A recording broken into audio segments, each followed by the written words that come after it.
Hello.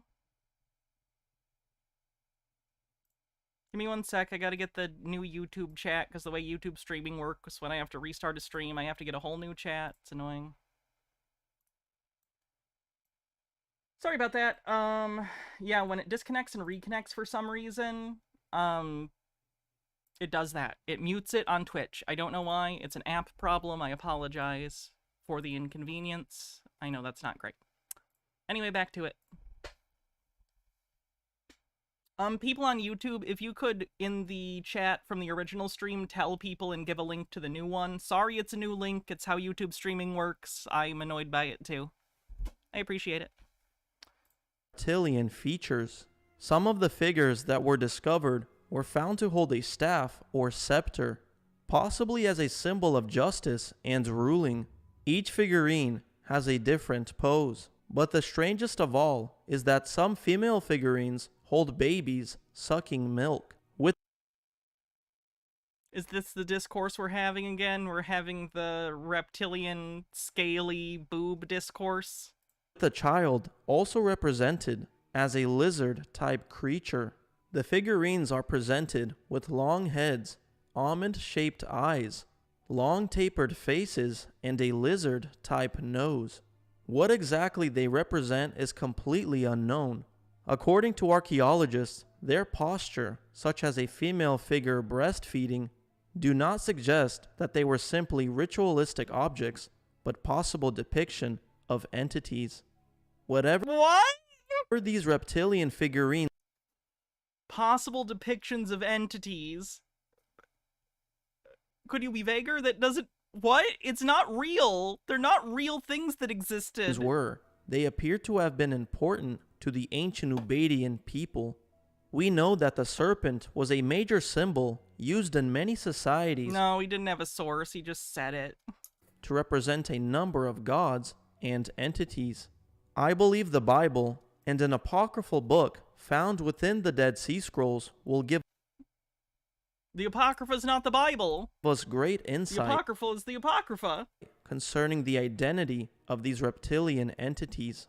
In the Bible, there is a class of angels called the Seraphim. The Seraphim are high-ranking angelic beings. The Seraphim are described in the book of Isaiah as beings immensely close to the glory of God, whose sole purpose is to display that glory.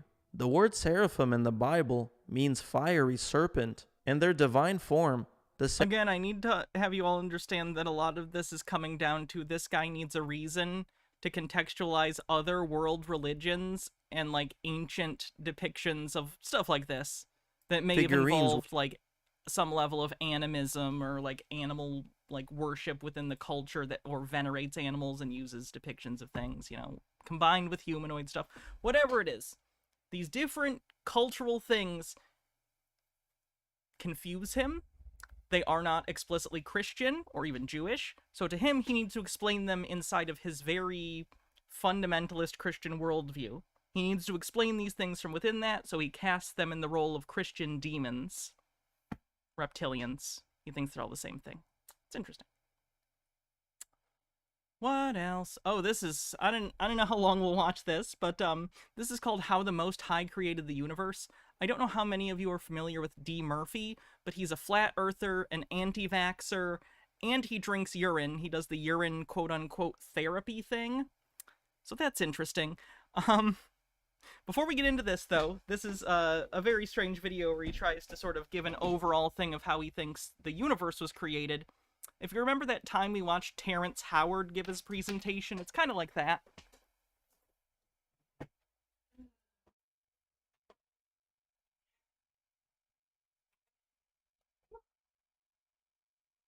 So anyway, I'll be back in a sec. Just gotta pee. Behave. Oh, Bittergrin with 100 bits says, Saphirim, or Seraphim, huh? This guy would freak out if he saw Has-Been Hotel. I still haven't seen it. People keep telling me to watch it. I know. Again, be right back. Here. Who will... Here. While I'm gone, Chair will tell you about the Puppet Master collection. There you go. Is that visible? There it is. There's all the Puppet Master movies. Chair, take it away. All about Charles Band.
Chair mentions Blu-ray. Shit, that is on me. All right.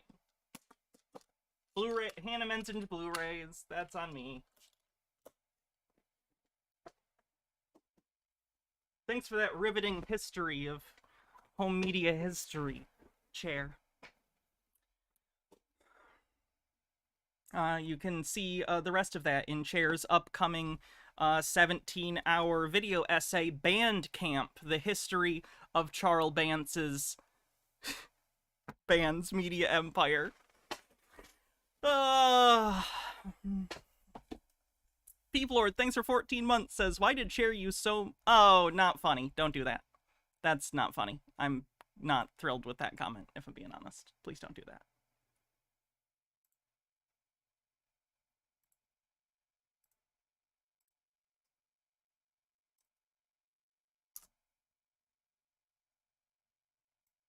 Right, so Harold Ebleman says, please read the first sentence and also click on the link to Bounce Music to see how queer the genre is. Oh, Bounce Music. Where is it? Hold on. Bounce Music. Do I need to control F? Or is it just down here somewhere? Control F. Bounce. Type of dance emerged from the bounce music scene in New Orleans in 1990, which has a broader origin amongst other types of dancing found in among the African diaspora that derives from Bantu-speaking Africans of Central Africa. Individually performed chiefly, but not exclusively, by women. Performers dance to popular music in a sexually provocative manner, blah, blah, blah. You said there was a gay thing in here. I believe you, but either way, I want to get into the thing we were going to watch. So. The link's in chat if anyone wants to look. Where was he? It's fine, I've seen people do this before where, like, I'll be like, hey, don't do that, and I'll, like, delete their message or whatever, and then they give me bits. You don't have to do that. You don't have to apologize with bits or anything. I'm just warning you. Everyone makes mistakes, I get it. Just let you know where the lines are. Just gotta enforce it, you know? It's no biggie as long as you recognize, like, hey, I shouldn't have said that in this chat, at least, you know? So, let's get on it when I find it. Sorry, I'm having a hard time looking for it now. There it is.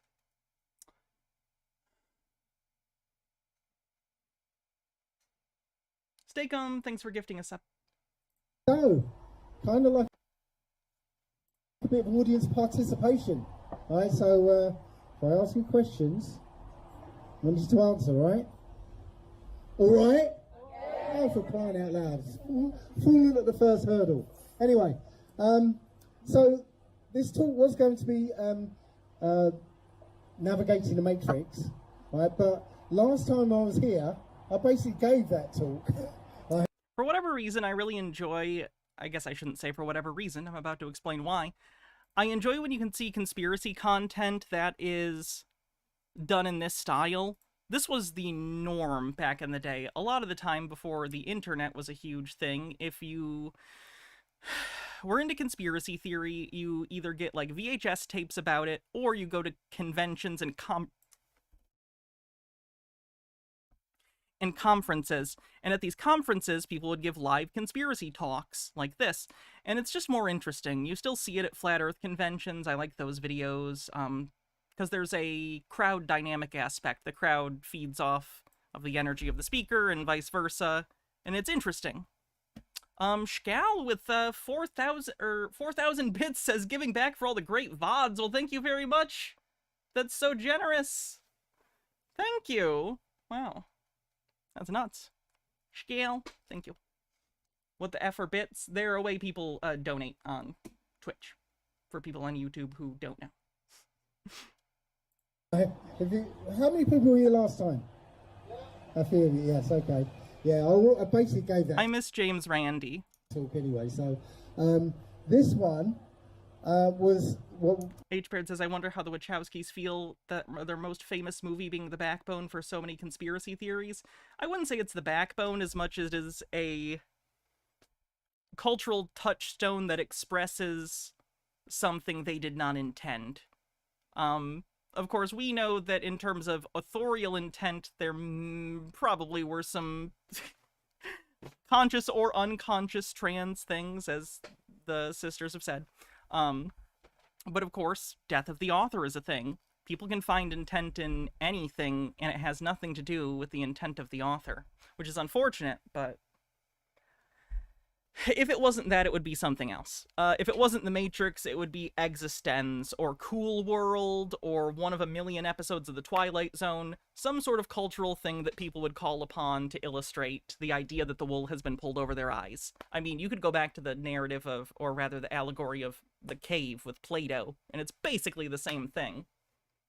The content of this was added to my Navigating the Matrix talk, but then that made it about 4 or 5 hours. So I had to take it out, so I've made it a talk on its own, right? So, how the Most High created the universe, okay? I'm not religious, as you guys know. I grew up, being Christian. I used to believe in stuff, but I'm non-religious and haven't been for many years. But even when I was religious, I found this shit so fucking annoying. Like, really? You're gonna stand here and tell me you think you understand the inner workings of the mind of God? That's a little arrogant, isn't it? It's one thing, and again, I don't believe the claims of religion broadly, but, like, it's one thing to believe that a god exists and be part of a religion, and maybe there's someone who preaches to you about, like, what they think, humbly. But really, you're gonna go listen to a guy who's like, the omniscient, omnipotent creator of the universe that knows everything, and has done everything, and can do anything? Yeah, I know that guy. I know everything he did. I know his secrets. Not great. Not great. James Randi should be recognized as a queer icon. He was gay. How old was his partner? I feel like when I watched the documentary, An Honest Liar, which is a documentary about James Randi, who's a great, really interesting guy. We did a stream the day he died, or the day after or so, because he, for those who don't know, built a career out of initially being a magician as the amazing Randi, but he grew to become a media skeptic. He would challenge TV psychics and other famous, like, practicers of the supernatural for scams. He would call them out and prove on television that they were lying. There's a really famous one that I'll actually show you right now, because it's one of the best, like, debunkings on live TV in history. It's incredible. Sorry, Lou's up here, and she's making it difficult. Cat makes a guest appearance on the bingo card. Let's see. Yuri. Lou. Oh, hun. Oh, I love you so much, but you are making my job so difficult, honey.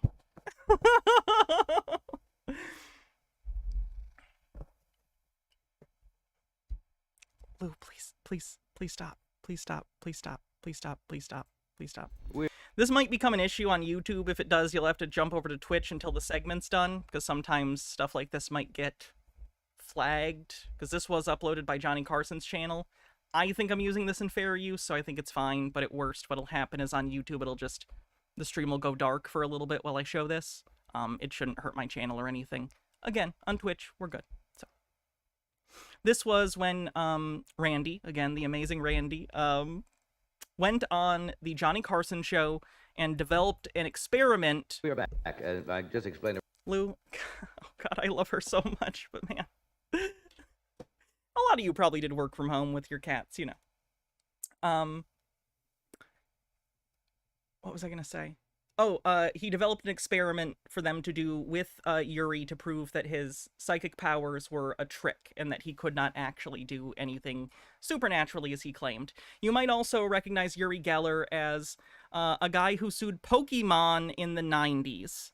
He sued Pokemon because a big part of his shtick when he'd go on shows and try and claim to be, like, psychic or have ESP or whatever, he'd bend spoons. And by bend spoons, he would do a trick. It's an old trick that anyone can do. This was actually referenced in the film The Matrix, where they actually literally bend a spoon. It's a play off that. Yuri Geller, I don't think he invented this trick. I think it's an old trick, but I could be wrong. Basically, what you do is you take a spoon. I don't have one with me, nor do I want to ruin my flatware. But if I did, you could take a spoon. In particular, a cheap spoon would help, something you get at like a dollar store or something. You can find pretty cheap flatware these days. As long as it's metal, and you kind of bend it back and forth as to weaken the structural integrity of the metal. Like, you know how metal is, if it's thin enough to bend and you kind of bend it back and forth. You could do this with a paper clip, metal paper clip, to illustrate the same phenomena. It'll weaken it, right? So when he would bend it, he would then put it back to like where it was to make it look straight right before the show. Lou, honey. And then he would stare at the spoon, and of course, because it was already structurally weakened, he's holding his thumb on the part that's kind of weakened, and the heat and the fact that it's already weak will slowly make the spoon, it'll dip, and it looks like, if you're not thinking about how he actually did this, that he is bending the spoon with his mind. Again, it's a magic trick. If it was just him doing, like, illusions and he said what it was, it wouldn't be a problem. It could be a fun little stupid party trick and then everyone laughs, you know? But he claimed to be psychic. He was a grifter. Anyway, so of course you guys know that in Pokemon, Alakazam, a psychic-type Pokemon... Bye, Lou! I promise I'll give you all the cuddles later. Alakazam has spoons as part of his thing. He's a psychic type. Yuri Geller got very upset by this and claimed it was based on him. I think even in the Japanese, there may have been a pun about the name of that Pokemon that implied that it was based on Yuri. So he sued and he lost, I believe. Or maybe they settled. Either way, it didn't go amazing for him. And of course, Alakazam exists to this day, so still around. Yuri Geller kind of sucks. He's kind of like Billy Mitchell, but instead of cheating at video games... Allegedly, please don't sue me, Billy. I don't need that much mullet in my life. So as opposed to video game cheating, instead he just lied to people about psychic abilities. Kadabra's Japanese name is Jungergrer, corruption of Yuri Geller, and Alakazam is Fudin, Houdini. Oh, thank you. Jungerer. So it's like a parody. I don't know Japanese law in terms of satire or parody or the fact that Yuri Geller is a public figure ripe for parody, but in the United States, at the very least, it's completely legal to do that. Billy Mitchell lost a lawsuit about this with the regular show, because they did a satire of him that was a giant floating head, and then Billy Mitchell tried to sue and lost because they were like, you're not a giant floating head. This is a satire of you. Like, satire's allowed. Anyway, I'm talking a lot. Here's one of the greatest things. I love this. I love this. And you need to understand, I've looked into this. You guys know how much I'm into old media. How much I'm into, like, old TV shows, forgotten media. Stuff like that.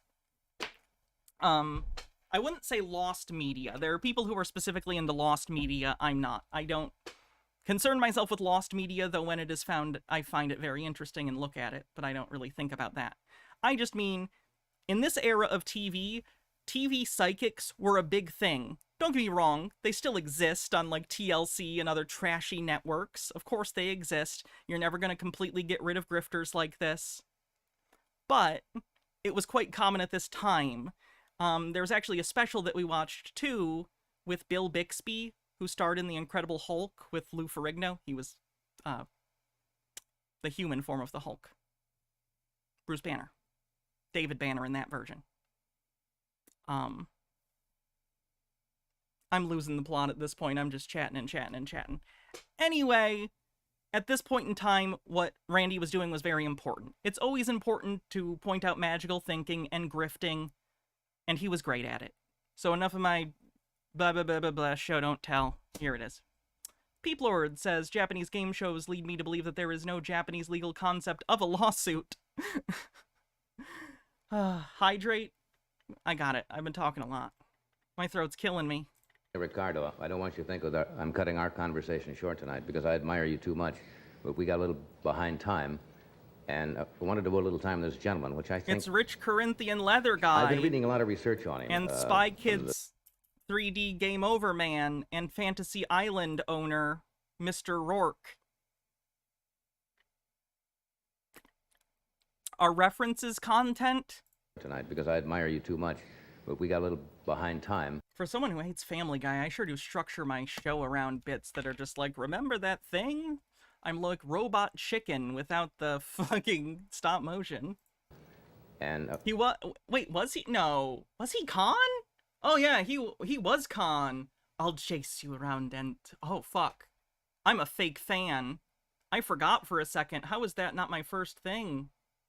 I swear, all my Star Trek's over here. I have all of it. It's just been a while.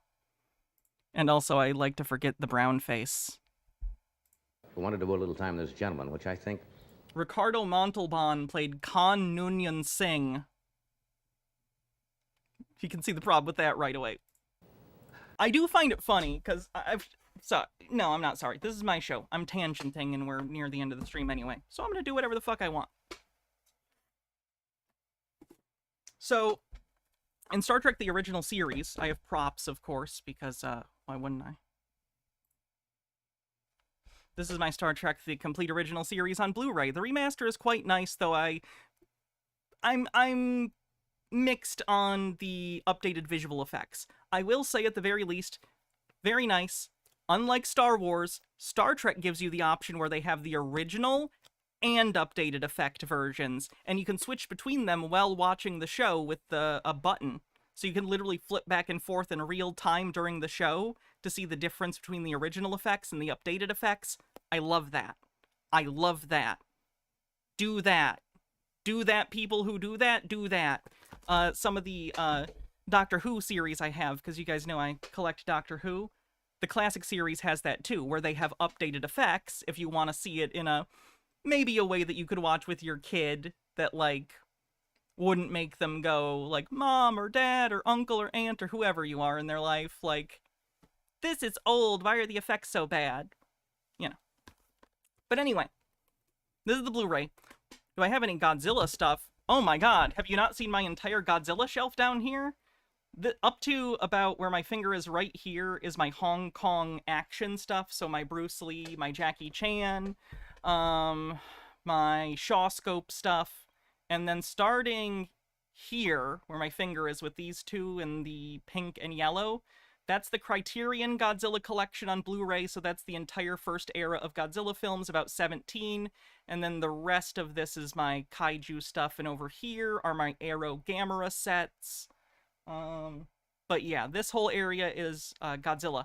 I own every Godzilla movie that's live action, except for Godzilla vs. Mothra and Godzilla vs. King Ghidorah from the 80s, because the last time they were put on Blu-ray was by Kraken Video, and they went out of business, and they've not been re-released. So they're very expensive, and there's no way I'm spending $300 on 2 goddamn movies, so I'm just gonna have to wait till they re-release them.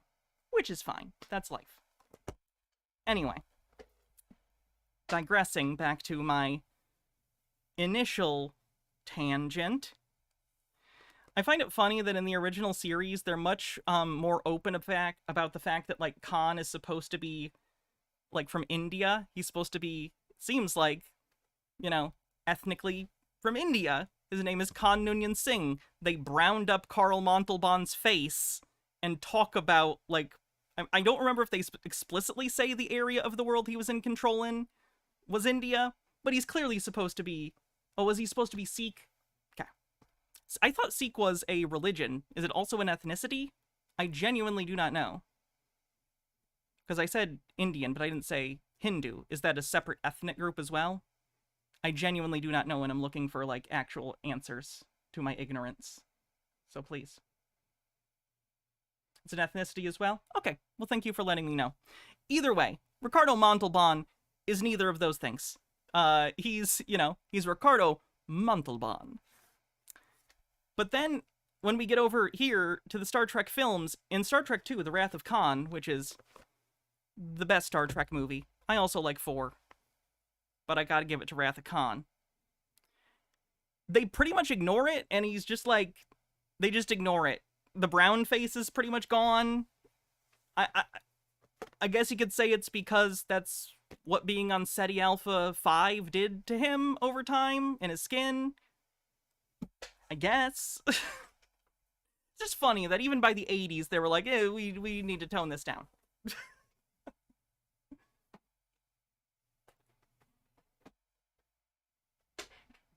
Alright, I'll shut the fuck up now. They made him Benedict Cumberbatch in the remake. That was such a strange choice. Khan was genetically engineered, so I guess you could say that. It's unfortunate, but you could say that. I don't know. I've been reading a lot of research on him. I hate the 2009 Star Trek trilogy. Terrible. Terrible. The third one had some interesting stuff, but oh my god, I hate it. I hate the aesthetic. I hate Zachary Quinto as Spock. No offense to him as an actor. It just wasn't right for him. Kirk is all wrong. The Kirk from the 2009 Star Trek is like Kirk written by someone who has only heard of Star Trek through cultural osmosis and has never or hasn't seen an episode of Star Trek the original series in like 30 years and is trying to remember what he's like from Family Guy references. Oh, like what? He pauses a lot? Or I guess they don't even do that. He's a womanizer, he's risky, he cheats. Like, no. If that's your understanding of Kirk, go watch the show again. He's more than that, by a lot. Kirk's one and only true love was the Enterprise. H-Baird says, Star Trek Into Darkness was hot, steamy tribble poo. It was. That was terrible. The first one is watchable, but, like, not great. But at least I liked to see Leonard Nimoy Spock one more time. I know he had a cameo in Into Darkness, but that's not even mentionable. I like the final scene with Spock in the 2009 movie. The Beyond one is okay. It's watchable. It's better than the first two, but it's still just wish it was a different franchise. Alright, I'm done for real now. From the Stanford Research Institute. Would help if I probably put... No, it is. And from the science section of the New York Times. A lot of publicity on this gentleman whose name is Uri, U-R-I, Uri Geller. He is from Israel, and he's been the subject of Strange New a lot World of is study good. and quite a bit I like the new guy playing Kirk and Spock and Uhura and stuff. They're not exact impressions, but they evoke the characters at a younger age. The current, like, Kirk is actually quite good. I like him. I think he gets the character a lot better. Controversy. He says that he claims to have been born, as I understand it, with the power of having psychokinetic ability, which is the movement of objects by sometimes not touching them by the mind, but without any physical touching of the objects. Making Spock and Uhura be in love is weird. I don't think it's out of question. If you watch the first episode of Star Trek, or it's in the first couple, there is some flirty scenes where you see that Uhura, she's just singing generally and being kind of cutesy, but there is a scene that you could interpret as her flirting with Spock, which could imply that they had had a romantic thing prior. But, you know, I get it if that's not your thing. I'm not huge on Spock romance stuff. It's been fine on Strange New Worlds, but it is younger Spock, so maybe that's why I'm comfortable with it. It's him younger, and, like, he's still struggling a lot more. That was the case in 2009 as well, but I just didn't like Zachary Quinto. I like that I said I'll shut up, and then I just talk more and more. He has been on shows where objects have bent, things have broken just by touching him. And he's most interesting. And I tend to be sometimes skeptical, which may not be fair to him. You should probably have an open mind on this. But I would like to mention that he will... Being skeptical isn't not having an open mind, it's just not openly believing things without evidence. I understand, though. He's just trying to give him the benefit of the doubt when he says that. It's rhetorical in nature. be at Houston, Texas. But I don't like that as a dichotomy. Skepticism isn't not having an open mind, it's having an open mind with the recognition that you should confirm new information that is given to you. September the 20th, and New York City's Town Hall on the 25th. The spirit of Mike Stiklas is in the air. I watched the video of the Mr. Plinkett talking about TNG mistakes, and it got in my brain. I've been watching some TNG. And we hope we're going to see some rather astounding things tonight. Would you welcome, please, Uri Geller. Nice to see you.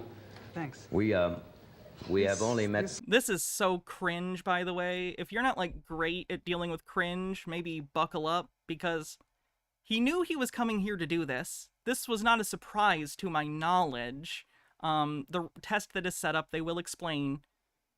But how did he think he was going to get away with this? On some level, did he get high on his own supply? Did he lie so long about his supposed psychic abilities that he really started to think he could do it? I don't know. Maybe he just thought he'd get lucky? I don't know. Fenekagami says, so what you're saying is Hollywood did to Star Trek what it did to Batman, Superman, and the X-Men, whose names aren't Wolverine or Charles Xavier. They bastardized them based on stupid teenager pop culture interpretation of the characters. I think that's a broad statement. The nature of adaptation is always going to, from something like a comic book series or books or a series that went on a long time and trying to adapt that down to 2 to 3 hours, there's always going to be... You can't encompass almost a century of legacy of characters into a movie, so you kind of got to pick and choose what aspects or what incarnations you're focusing on. But I don't know. That's just me. For instance, like, Batman movies, a lot of them have been really great. They're just very different. Like, even the Joel Schumacher movies, to some extent, I like because they kind of give me the vibe of, like, 60s Batman. I love Batman 66. I like The Batman because it feels like kind of early Batman Year One detective stuff. I like the Christopher Nolan movies because they're just pretty fun crime thrillers with Batman. They're just different. It scares me. This scares you? Well, this is we just got some things together here, and as I said, as you progress and do what you want to do tonight, well, you can... That said, of course, it's fair to completely hate adaptations you don't like and interpretations you don't like everything Zack Snyder did to DC. I'm not a fan, but, like, I don't personally hate the guy. It's just art I don't like. Tell us what you would like to try, and we'll leave it up to you. I'll try when I'll really feel up to it, okay? That's what I understand. I'll try when I feel up to it. I mean, you decided to come on the show, Yuri. Television before, and you say that sometimes you have to be in a certain frame of mind. Do I like Batman Returns or Batman Forever more?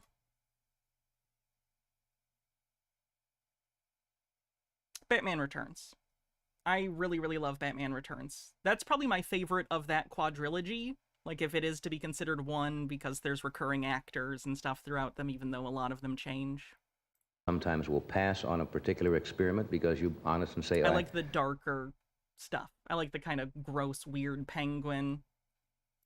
I don't feel it, or I am not getting the thought. Is that true? That's true. I really have to be in the mood to do things and have them happen. Mm-hmm. And he needs to be in the mood, which was never a problem before when he wasn't being tested, but now that he's being tested, he can't perform. Performance anxiety happens to the best of them, champ. You're doing good. Times nothing really happens. You need happens. a minute? Right. And it doesn't matter if I'm in front of 3,000 people or 10 people, I do my best. And of course, I'm really talking about time now. Mm-hmm. For instance, if I had time to bend a nail, an hour, 2 hours, or unlimited time, then it'll happen in the end. He's vamping. Mm-hmm. And it's really not only up to my mood, but up to the people who are You meant Forever or watching Robin? it and want. I think I like the one with Jim Carrey better. There's all sorts of fucked up things about that version of the Riddler, but there is shades of Frank Gorshin in there, so I kind of get what they were going for, but oh boy. Wanting it to happen, and that's it. Now, a lot of people, you run into this, I'm sure, all the time. Most people, If they James Randi developed this test. I don't believe he comes on camera here, but Carson's people worked with James Randi to develop this test. What's vamping? It's, this doesn't help you at all, does it? This only helps if you know what this means. This means vamping. It basically means you need to fill time. You're trying to talk inanely, or try and just give small talk or whatever, say things that come into your head, it doesn't matter what they are, kind of like filibustering, but for entertainment. Like if there was a moment where I needed to really think about something, I could in the back of my head be thinking about a problem or what I wanted to say, when in reality the thing that you are hearing is inane nonsense while I'm not actually thinking about what I'm saying, because it's just my brain on autopilot where the actual conscious part of my brain is thinking about something. I'm just trying to fill time. I don't even know what I said there. I just talked. You just say nonsense to give yourself time to think about something actually, without thinking about what you're actually saying. It's sort of like circular breathing, but for orators. Does that make sense? You get good enough at talking that you can just spout nonsense that means nothing. You can word salad, while the actual verbal part of your brain is thinking about what you actually want to say. they don't understand something, There's a little tip. Sorry to break the illusion. Sometimes if you're like, wow, Hannah's just, it feels like she's kind of going in circles here. Sometimes that's the ADHD. Sometimes I'm genuinely thinking of what I want to say and I just need to not have dead air. tend to be very skeptical. Yes. What was I thinking while vamping? What I wanted to have for dinner. I didn't decide. It's the Word salad on the bingo card? Yeah. unknown. People always kind of fear sometimes the unknown. Carson was a former magician himself and knew what Yuri was doing and was offended by it all. That makes a ton of sense. I'm not very familiar with, Carson, but that makes sense. Kind of explains the, Karnak routine, too. I could see that as sort of a magician gag. A comedy magician. Yeah. You say, of course, there's not any trick. Fenekagami says, I understand that, but every Batman forgets he's a dad, like one of the most important parts of his character. Superman isn't Jesus who punches people, and the X-Men, who aren't Charles or Wolverine, have basically no character or presence. Seriously, Jean has like 10 lines entire movie, and then they kill her and try to convince us Logan fell in love to recreate the end of Dark Phoenix Saga in the third movie. I mean, yeah, they're adaptations. It's going to conform to the medium, and the medium in that case is Hollywood films. So they're going to probably pick a protagonist, and if that protagonist becomes marketable, they're going to get oversaturated. Like Wolverine. As much as I like Hugh Jackman as Wolverine, he's very different from comics Wolverine. But he's kind of changed what people think about when you think of Wolverine, because he was so big. Trickery involved in this. This is some kind of Was I doing vamping while explaining what vamping is? Yes. It's fractal oration. ability, or I think as you phrase it, a strength or power that seems to come to you or given to you. I call it a sort of a power. I have no specific name for it. I know that things that are moved without touching them or bent are called psychokinesis. Right. And telepathy is telepathy. But there are no tricks here. If I do it, it's done with real powers. Do you know of any other cases such as yours?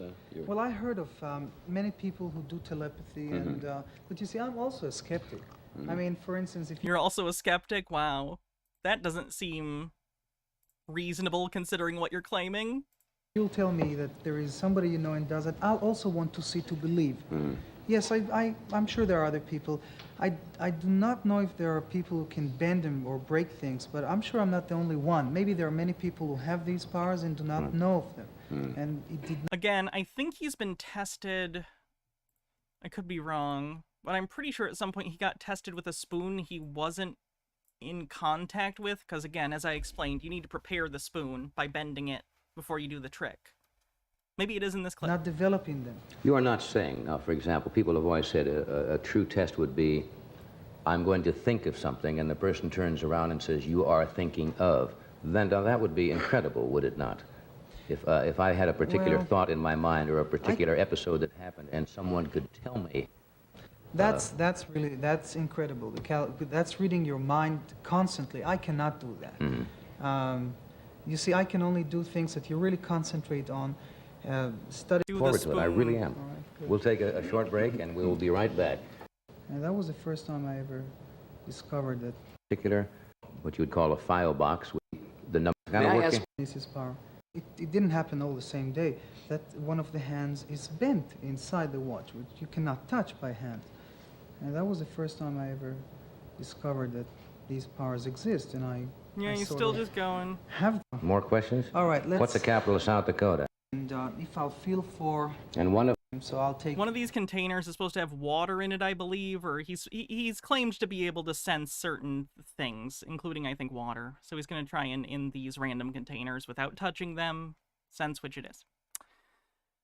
H-Beard says, Ricardo is thinking, he tasks me, and I shall have him. I chase him round the moons of Nebia, and round the Antares Maelstrom, and round the perdition's flames before he bends a spoon. That was a terrible performance on my part. I'm sorry. And since I'll we try the water. Now, since we have been gone, let me explain to the audience at home that he has not touched these objects in any way. They were brought over here by our property man. The table was placed here, and while we have been away, you have not touched them in any manner. I will verify that.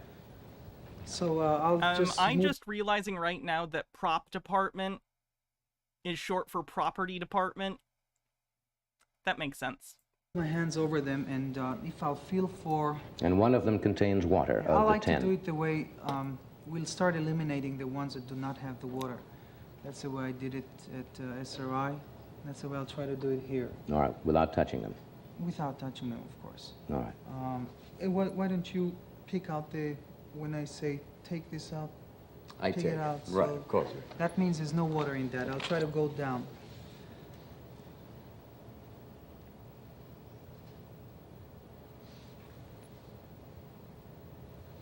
Now, what I do now is try to have a sort of a feeling where the water is.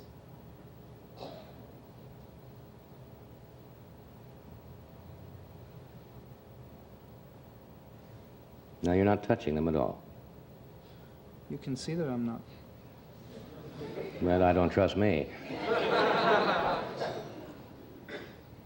Okay, take this one out. There's no water in. Uh-oh. Careful. You must... Sorry. Wait, pick Careful. them very Very delicately carefully, up. right. They're proving this guy isn't psychic.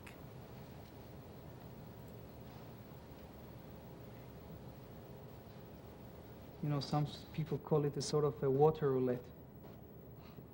But pick gently the middle one out without touching Take the anyone. middle one out. Remove that. Obviously, that is empty. Excuse me.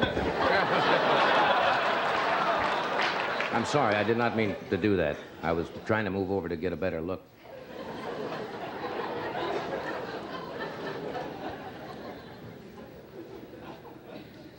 He is really suspicious, I'm having a hard time with you. I don't mean to be, Yuri. I really No, don't. just... Anyway, this goes on for like another 10 minutes, and then he gives up, and it's hilarious. So don't be a grifter. If you want to be a magician, be a magician. Do illusions. That's fun. That's great. Entertain people. Deceive people for a living. For fun, as long as they know that's what you're doing. That's why it's okay to be a magician or an illusionist, because people know what you're doing. It's fine. It's great. Go have fun. Just don't lie to people for realsies. Anyway, that was a long diversion. Back to Dave. Or wait, is his name Dave? D. Murphy. Thought his name was Dave. Okay. No pressure, get grand. So, what is the Most High? The Most High is essentially an energy field, right? A sort of undefined energy field that is conscious. A conscious, self-aware energy field, okay? That is beyond space and time. Now, it's difficult for us to sort of visualize, no space and He no doesn't storm off. He's just like, I can't do it. I can't do it. I'm distracted. I'm tired or something. time. But a good way of looking at it is, if you remember the film The Matrix, yeah? Where was Neo when he had the spike in the back of his head, lying on the couch, right? And he was either in the Matrix or the construct. Where was he? He wasn't any place, right? It was happening in his mind. There was no space, okay? And time, because it was being organised by a computer, well, if the computer stopped cycling, then there'd be no time. Everything would be static. So there's no time or space in that place. Okay. It is representative. It is supposed to be a digital space that represents that. But sure, it's not physically real in the logic of the story. It's using your brain's ability to interpret these things and hijacks them to give you that experience to create a fictive space and time. Okay. So if it maybe gives you an idea, a kind of general idea of a realm with no time or space. Again, no, it's fictional in the universe of the story, but it is a space with time. I think that's a bad interpretation. So, what we call the Most High is actually the electromagnetic spectrum, because essentially that is all there is. Yeah, light and radio waves, and if you go right down on the scale, it goes down to solid matter, which is light, vibration. Sir, this is an entirely different spectrum than my therapist told me I'm on. So Yes, I don't think it's the only thing. Slow rate, okay, but we inhabit a very, very small slice of that Yeah, the electromagnetic spectrum thing is it's called the electric universe. It's not an uncommon conspiracy theory, especially for flat earthers that don't believe in, like, gravity. It helps them to get rid of other fundamental forces like radiation. So for instance, there are some flat earthers that also don't believe nuclear energy or nuclear weapons are real, because they don't believe in the nuclear force, weak or strong force or whatever. So some of them believe that the only force that exists is electromagnetism. He's on this page, apparently. Electromagnetic spectrum, yeah? So there's visible light, and this basically is our the range of what we can detect with our machines, okay? A little further down will be, as I said, solid matter, okay? But the Most High goes off infinitely that way and infinitely that way, okay? Let's move on. So, what would, if you were a singularity, the only thing there is in the universe, well, there's no universe, the only thing there is, okay, there's nothing else, just you, right, and, right, you could symbolize yourself as a singularity, even though I see someone's read Flatland. that singularity is all there is, okay, you can symbolize yourself as that singularity. What would be the most interesting thought or interesting concept for a being that is all there is? Anyone? Other or duality?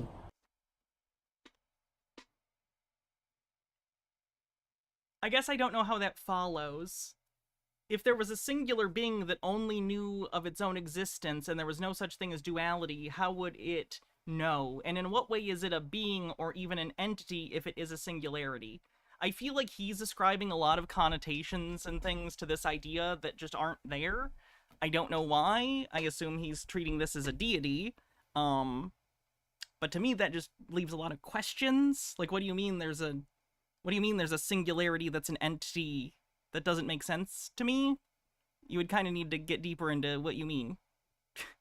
Chromatic Cuttlefish says, allegedly Dave making some incoherent argument. And Cloud Wizard says, I mentioned Flatland to my math class earlier today, and I appreciate your fractal joke. Oh, thank you. Flatland's fun. I like Flatland. Yeah? So, he can symbolize himself as one point, and something else other than him symbolizes another point. Right? So that point is a certain distance away. So he's actually created the concept of two-dimensional space. Okay?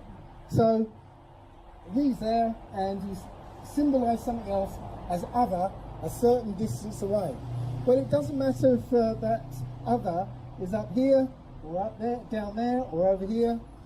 It's other, a certain distance away. So he might... It's like he's anthropomorphizing the abstract concept of, like, one dimension to two-dimensional to three-dimensional.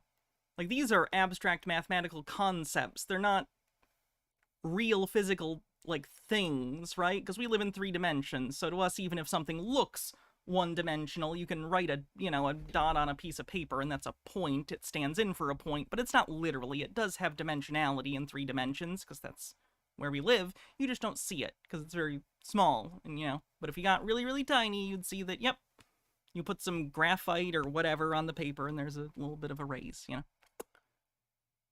He's treating these like these are objective things. This is very strange. He's treating these like material objects as opposed to sort of like platonic solids. Think of...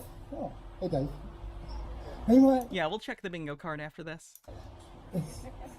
He might think of exploring all the possible points that other could be that distance away. Which is... Dave is a flat earther. This guy. I think his name's Dave, right? D. Murphy? Whatever it is. I think it's Dave, but I'm just going to say D. Murphy to be sure. He's a flat earther, anti-vaxxer, believes in, I think, New World Order stuff, drinks his own pee. The usual. A circle. Okay, now it's got the concept of a circle. Right, well, hang on a minute. Got a circle around to this point. Right, all the possible views of the other from where he is. Well, the other has got a perspective as well. So he can draw another circle. I feel like he's kind of reasoning via metaphor here. He's saying, I can articulate metaphorically a human mind onto these shapes, therefore it is those things.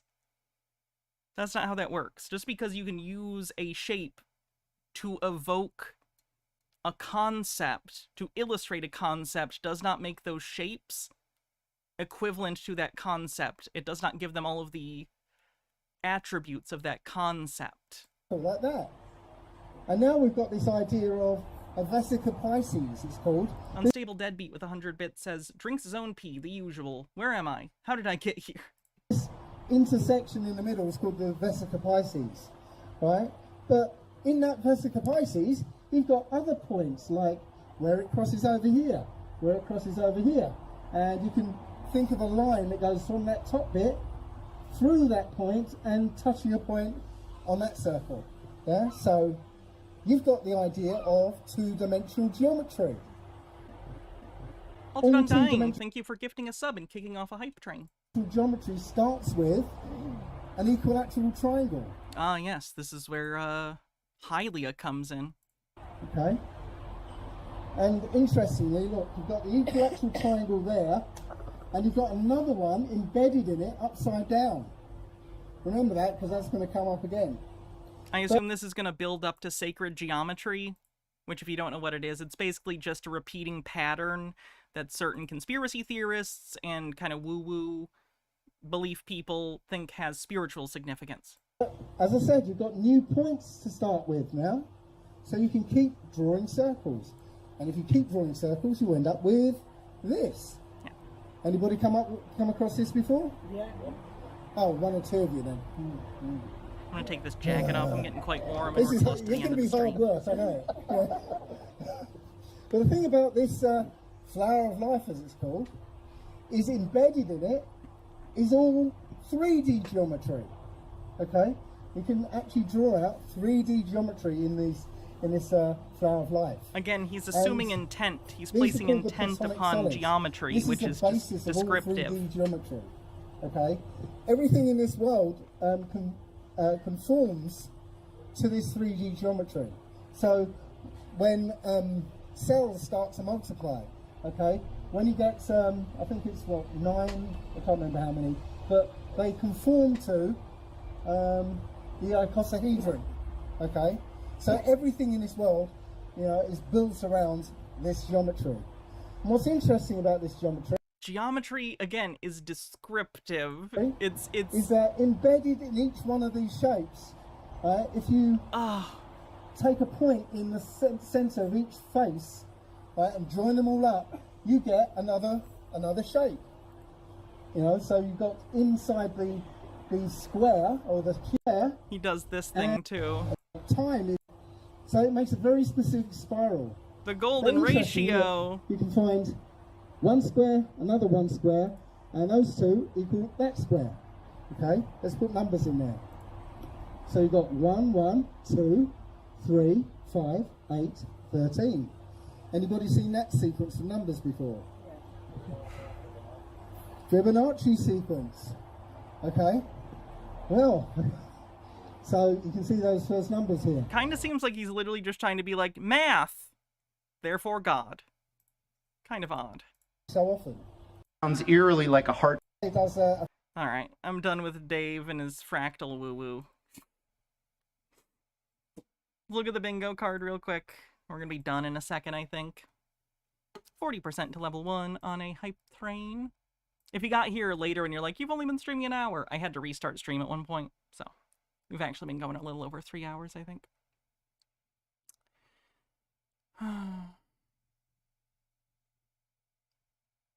Predictive programming, I believe. Let's say doesn't know what a coincidence is.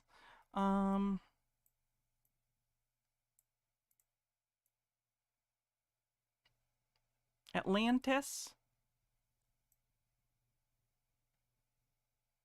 Hannah puts head in her hands.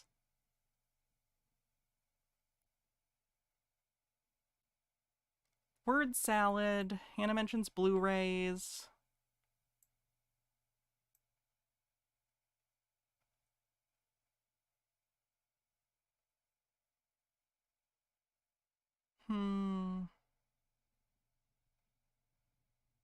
Just say vibes-based conspiracy for whatever the fuck Dave's doing.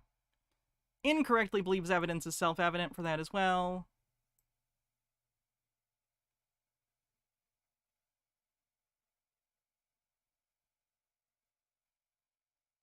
When was chemtrails? Sorry, it's been a long stream and I am tired. Do you remind me? Yes, we had shilling scamming already.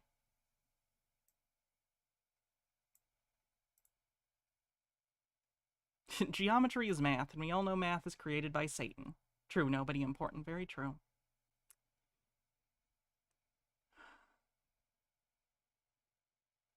Mossloth! Let's see your card. I think that's it on the bingo card. Take a look. Send me a link, just the copy-paste the web address at the top of your bingo card page. Yeah. Like, go up to, hold on. I'll expand this to help. Up here in your, like, web address bar. Oh, you got it. So. Let's take a look. Nope, wrong one. That's to the bingo card in general, not your card. Like, you gotta go up to the top of your actual card and hit copy paste of the thing in the address bar at the top.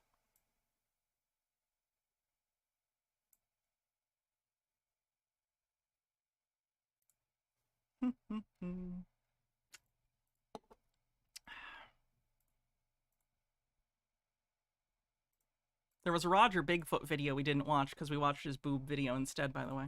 Okay, my friends, another Ashager du jour. Yeah, 'cause that just This takes me to is this. from Agate Travel, and they're saying we're wondering how the two towers were built on this cliff. So the first thing you want to understand is we're way up high from down below. I'll show you one more. Hold on.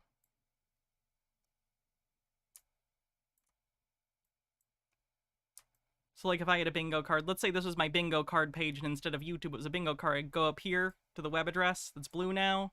I think it was blue at least. Oh, you can't see it. It's gone now. I'd copy and paste it. You get it. Oh, you're on mobile? That's a problem. Can you send me a screenshot or something on Discord? Or in my DMs?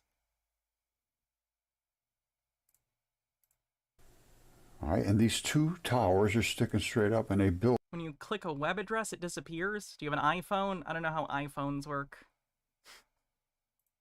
Towers on top of these Because my Android, I can copy-paste stuff fine. protrusions. And how did this originally start? What the hell's going on there?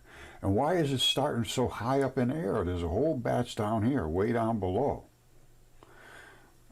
I know what this is, and I'm going to show you Okay. anatomically what it is, because it's biology. Might be user error. All Either right, way, a let's screenshot watch will work. this first of all, in its entirety, it's only a minute All right, do you know long, where you're going to or send it about to me? so- Because I'll just check Discord or whatever later if you're going to do that.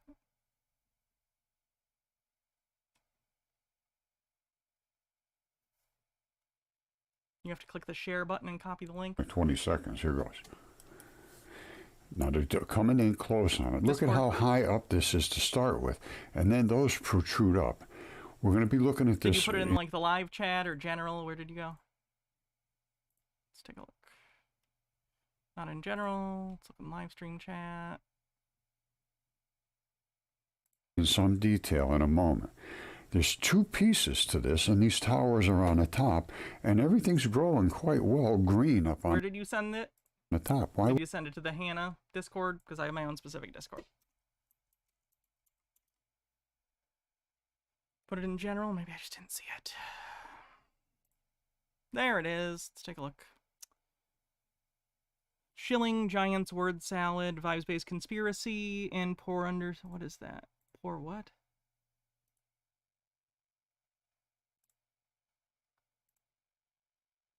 Poor Understanding... Oh, Eastern Philosophy. Yep, you got it. Mossloth, congrats. I will write your name down.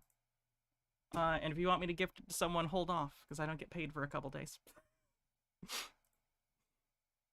But you are the winner, so congrats, Mossloth. You win. Let me write your name down real quick. Recent bingo. Mossloth. You win. All right. So, with that, we've been going for a little over 3 hours. I think that's it for the day. Thank you, everyone. Ending on the twerking Wikipedia page, because why not? Thanks, everyone, for hanging out. Sorry I had to restart the stream earlier for technical issues. And I will see you tomorrow. Love you, Mr. Blast. The rest of you stay cool, be excellent to each other, and, yeah, just be cool. Wait, Harold Edelman says, wait. What are we waiting for? Explain. Now I'm just waiting for Harold Edelman. Dead air. Dun dun dun dun dun. Boop beep doo. It's I don't want to get copyrighted by Jeopardy, so it's got to be a little different. You wanted to send a clarification of what? There it is. Just want to clarify, earlier bits was to say that twerking came from New Orleans. It's a dance closely associated with bounce music, which started in the late 80s, basically, and has always been extremely proud of its local roots down to the specific neighborhood. Oh, okay. You might have hit enter too soon because you said and then there was nothing. Also, queer as fuck. They're being racist by reducing it to, yeah, oh, fair enough. Alright, so like I said, have a good night, everyone. See you soon.